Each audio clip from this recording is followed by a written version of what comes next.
அழகு முகத்தை ஒரு வாட்டி காட்டலாமே, நாலு பேரை நேரில் பார்த்தா கூட ஓகே. என் மேல போலீஸ் கேஸ் இருக்கு தம்பி, நான் மூஞ்சி காட்டக்கூடாது. என்ன கேஸு? அட்டம் மர்டர். என்னது? குமாரு, ஜெபக்குமார்.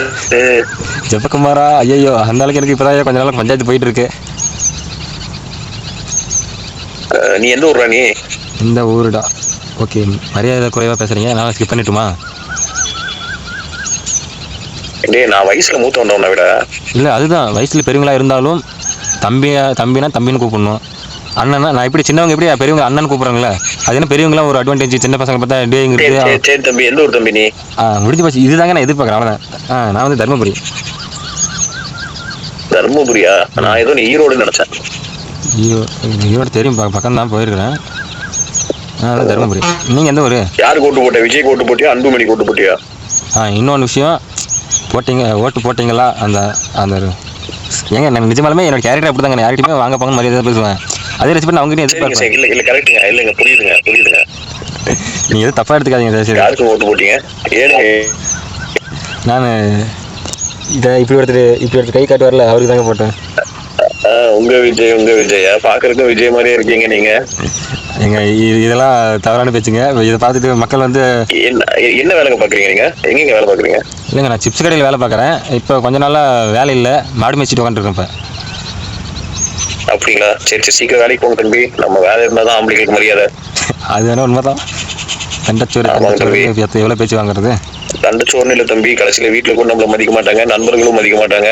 வயசுல மூத்ததான் நான் சொல்றேன், கேளுங்க. கண்டிப்பா. இல்லை, நான் பார்த்துருக்கேன். ஈரோடு சொன்னீங்களா, பெருந்தூர் பக்கம் தான் ஒரு கடை ரெடி ஆகிட்டு இருக்கு, கூப்பிட்றேன்னு சொல்லியிருக்காங்க. கூப்பிட்டு அதே மாதிரி ஒரு விஷயம் தெரிஞ்சுக்கோங்க, நீங்க எவ்வளவு ரிஸ்க் எடுக்கிறீங்களோ உங்க வாழ்க்கை அவ்வளவு நல்லா இருக்கும். ஜாலியா உட்காந்துக்கணும்னு நினைச்சீங்கன்னா அவ்வளவுதான், அப்படியே சாக வேண்டியதுதான். ஓகே, இல்லை கரெக்டு தான் அது. ரிஸ்க் எடுங்க, சொந்த கடை போடுங்க, பிரான்ச்சை உருவாக்குங்க, பல கோடி ரூபாய் சம்பாதிங்க. சம்பாதிக்கணும் இல்லையோ, முதல்ல அதுக்கு ஆசைப்படுங்க. ஆமாம். ஏன்னா முதலீடு நீ இப்போ ஆரம்பிக்கிறதுக்கு முதலீடு போகிறதுக்கு உனக்கு கை வரலன்னா நீ சம்பாதிக்க மட்டும் உனக்கு எப்படி கை வரும்? அது கரெக்ட் தான். உங்கள் பேர் என்ன? எவ்வளோ வயசு தம்பி உங்களுக்கு? உங்கள் பேர்? எனக்கு வந்து 24 வயசு ஆகுது. 10 வயசு கம்மி. நீங்க 34? நீங்கள்? ஆமாங்க. உங்கள் அழகு முகத்தை ஒரு வாட்டி காட்டலாமே, நாலு பேரை நேரில் பார்த்தா கூட ஓகே. போலீஸ் கேஸ் இருக்கு தம்பி, நான் மூஞ்சி காட்டக்கூடாது. என்ன கேஸு? அட்டம் மர்டர். என்னது? அட்டம் மர்டர். ஐயோ, அப்போ நீங்கள் கொலைகாரரா? அது நான் தப்பு பண்ணல தம்பி. ஒருத்தர் குடிச்சிட்டு பிரச்சனை பண்ணிட்டு இருந்தான், அவனை போட்டு அடியேன்னு அடிச்சிட்டேன். அவன் அப்புறம் ஹாஸ்பிட்டல் அட்மிட் ஆயிட்டான். அது வந்து அட்டம் மர்டர்னு கேஸ் கொடுத்துட்டேன் மேல. இப்போ நீங்கள் என்ன தலைமறைவா இருக்கிறீங்களா? தலைமறைவா இல்லை தம்பி, பெயில் வாங்கியிருக்கேன். அதனால மூஞ்சி காட்டுறதுல தம்பி. சரி ஓகே. இனிமேல் நீங்கள் அனாவசியமாக வன்முறைக்கு போக வேண்டாம், முடிஞ்ச அளவுக்கு. வன்முறைக்கு போகல தம்பி. இப்போ உங்க அம்மாவை பத்தி பேசுனா நம்மளுக்கு கோவம் வருமா? வராதா? கண்டிப்பாக வரும். அதுல போட்டு சாத்து அவன் கொடுத்துருந்தான் தம்பி. நம்ம ஒரு அடி அடிச்சோம்னா வலிக்கு பதக்குன்னு விழுகிறான், நம்ம என்ன பண்ணுவோம் சொல்லு? நிக்கிறது கூட தெம்பு இல்லாதவனுக்கு எதுக்கு இந்த தேவையில்லாத வம்புக்குலாம் வராங்க? அதுதான் தம்பி, இவனுங்க குடிச்சிட்டானுங்கன்னா பெரிய சீமராஜா நினைப்பு. எல்லாத்தையும் வம்பளிக்க வேண்டியது. சரி விடுங்க, இப்போ உங்களை சொல்லி தப்பு கிடையாது. ஏன்னா இப்போ ஓகே, அம்மா பற்றி பேசுகிறப்ப அந்த கோவத்தை யாராவது தான் அடிக்க செய்வாங்க, ஆனால் அதுவும் தவறு தான். ஆனால் இதுக்கு இந்த இடத்துல நம்ம மெச்சூரிட்டி எப்படி நம்ம ஹேண்டில் பண்ணுறது? அம்மா தப்பாக பேசும்போது அந்த இடத்துல நம்ம பொறுமையாக நிதானம் எப்படி ஹேண்டில் பண்ணுறது எனக்கு தெரியல. அது ஆமா தம்பி, அது வந்து நம்ம என்ன பண்றது, இந்த உலகமே அப்படிதான் இருக்கு. பணக்காரங்களுக்கு வந்து கேஸ் போட மாட்டாங்க, நம்மள மாதிரி சாமானியர்களுக்கு வந்து இந்த பிரச்சனைகள்லாம் இருக்கும். இப்போ அந்த பிரச்சனைக்கு கோர்ட்டில் என்ன பதில் சொன்னாங்க உங்களுக்கு? இல்லை, கோர்ட்டில் பெயில் கொடுத்துருக்காங்க, ஆனால் வந்து வெளியே வந்துடலாம் தம்பி. ஏன்னா நம்ம கேஸ்ல ஜெயிச்சிடலாம். கோர்ட்ல இந்த மாதிரி அம்மா பேசுறாங்க, அதனால தான் அடிச்சேன் அப்படின்னு சொன்னா அவங்க என்ன சொல்லுவாங்க? இல்ல, அவங்க என்ன சொல்றாங்கன்னா, இப்போ வந்து நீ என்னதான் தெரியாம அடிச்சுன்னு சொன்னாலுமே அது வந்து ஒருத்த அடிபட்டு சீரியஸ் ஆயிடுச்சுன்னா அது வந்து கேட்கலாம். நீ சட்டத்தை பொறுத்த வரைக்கும் எனக்கு தெரியாதுன்னு சொல்லவே முடியாது. இப்போ நீ வந்து சும்மா ஒரு பையனை தள்ளி விட்டப்பா, சும்மா லைட்டா விளையாட தள்ளி விட்ட, அவன் எதுலயோ இடிச்சு அவன் இறந்துட்டா கூட அது வந்து அட்டெம்ப்ட் டு மர்டர். அவ்வளவு ஏன்? இப்போ ஒரு பொண்ணு வந்து உங்ககிட்ட பழகுது, உங்க பேர் என்ன? மனிஷ்குமார். இப்போ மனிஷ், எனக்கு ஒண்ணு ரொம்ப பிடிச்சிருக்கு அப்படி இப்படின்னு பழகுது, சரிங்களா? நீங்களும் அந்த பொண்ணு கூட வந்து நல்லா பழகுறீங்க. இப்ப அந்த பொண்ணுக்கு 17 வயசுன்னு வச்சுக்கோங்க, அந்த பொண்ணு உங்ககிட்ட 18ன்னு சொல்லியிருக்கு, யார் ஜெயிலுக்கு போவா? நான் தான் போக்சோ கேஸில் போகணுமே. புரியுது. பாத்தீங்களா, அப்போ உங்க மேல தப்பே கிடையாது. அந்த பொண்ணு தான் பேசுச்சு, நீங்களும் சும்மா சாதாரணமா தான் பேசுனீங்க. ஆனா சட்டத்தோட பார்வையில நீங்க குற்றவாளி. அதனால இந்த நம்ம தான் தம்பி உசாரா பொழைச்சுக்கணும் இந்த கூட வாழ்க்கையில. இப்ப என்ன வேலை செய்றீங்க? நான் வந்து ஒரு கடை வச்சிருந்தேன் தம்பி. என்ன கடை? ஒரு பரோட்டா கடை. அது வந்து நல்லா போயிட்டு இருந்துச்சு. ஸோ இப்போ அது வந்து நம்ம அண்ணன் பார்த்துக்கிட்டாரு. நம்ம வந்து இந்த கேஸ் முடிச்சுட்டு திருப்பி. சரி சரி, கண்டிப்பாக சீக்கிரம் கேஸ் விலகிடும். கேஸ்லாம் நீங்கி கண்டிப்பாக நீங்கள் உங்களுடைய நார்மல் லைஃபுக்கு திரும்ப வருவீங்க. நல்லா உன்னோட நல்ல வார்த்தைகள்ல நடக்கட்டும் தம்பி. அதே மாதிரி நீயும் ஒண்ணு நான் சொல்றேன், காசு நல்ல வழியில சம்பாதி, ரிஸ்க் எடு. நம்ம அண்ணாந்து பாக்குற பல பணக்காரங்க ரிஸ்க் எடுத்தனாலதான் பணக்காரங்க இருக்காங்க, வேற ஒரு சூத்திரமும் கிடையாது. கண்டிப்பா கண்டிப்பா, நானுமே ரிஸ்க் எடுக்கக்கூடிய ஆள் தான். சிஎம் ஆயிருக்க மாட்டாரு. ஆமா ஆமா, கண்ணை மூடி ரிஸ்க் எடு.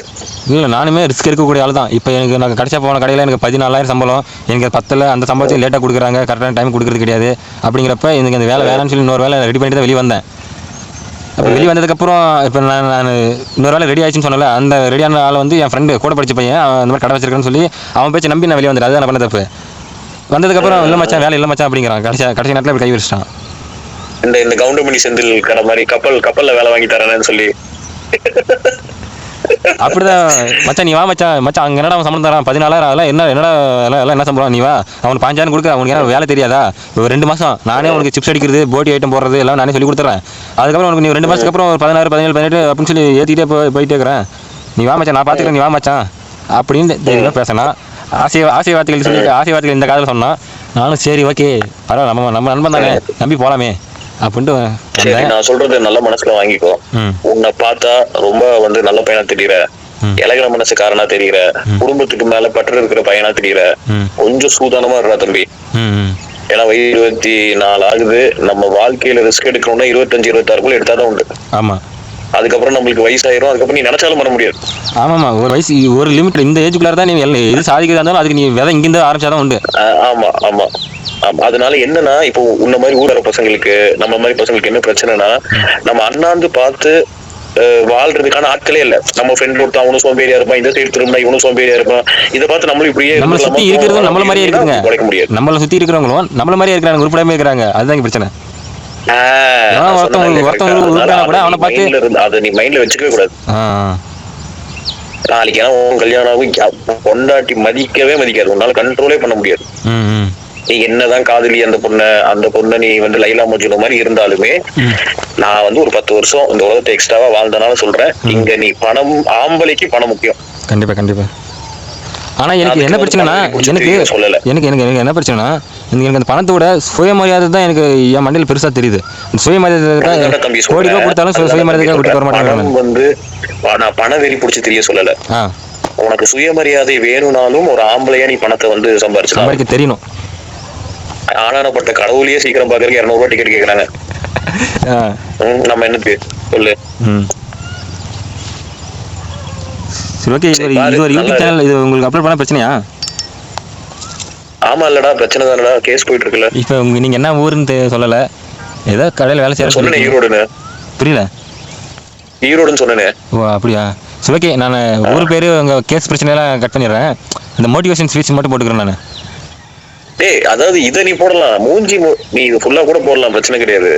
அதுதான் கேட்டேன். நீங்க தான் நீ மூஞ்சியை காட்ட சொல்றேன்னு வச்சுட்டேன். இல்ல மூஞ்சியை காட்ட சொல்லல, இந்த வீடியோவை நான் இப்போ ரெக்கார்ட்ல தான் இருக்கு. நான் இதை நீ போட்டுக்கோ. அதான் நீங்க சொன்னீங்க பாத்தீங்களா, எதுவாக இருந்தாலும் இந்த வயசுக்குள்ள ஆரம்பிக்கணும்னு சொன்னீங்கல்ல. என்னோட ஆசை வந்து ஒரு யூடியூபர் ஆகணும், இல்லாட்டி ஒரு சினிமாவிலையோ இல்லை நம்மள 4 பேருக்கு தெரியணும் அப்படின்றத என்னோட ஆசையை. இப்போ அதுக்கான விதையை நான் போட்டிருக்கேன், அதை ஆரம்பிச்சிருக்கிறேன். ஓகே, குடும்பத்துக்காக நான் சிப்ஸ் கடைக்கு வேலைக்கு போகிறேன், எனக்காக நான் இந்த வேலை செய்கிறேன். உனக்காக இந்த வேலை செய்யி. அது மட்டும் இல்லாம இந்த பொம்பளைகளோட ரீல்ஸ் பாக்குறதெல்லாம் நல்லா இருக்கும் கொஞ்ச நாளைக்கு, அது பாக்கலாம், தப்பு இல்ல. ஆனா அதுலயே சுத்திட்டு இருக்காத. நம்ம எனர்ஜி போயிடுச்சுன்னா அவ்வளவுதான், முடிஞ்சு போச்சு. பெண்கள் பின்னாடி போனவன் தான் உருப்பிட்டு சரித்திரங்கள்ன்றாங்க, அந்த மாதிரி தான் தம்பி. ஆமாடா தம்பி, நல்லா தெரிஞ்சுக்கோ. அன்சிகா மோட்வானி வேலைக்காரியா இருந்தாலும் மவுஸ் இருக்கும். ஆனா விஜய் சேதுபதி பெயிண்டரா இருந்தா மவுஸ் இருக்காது, நடிகனா இருந்தாதான் மவுஸ் இருக்கும். அதை ஞாபகம் வச்சுக்கோ. கண்டிப்பா கண்டிப்பா. ஆண்களுக்கு ஏதாவது பண்ணாதான் மதிப்பு.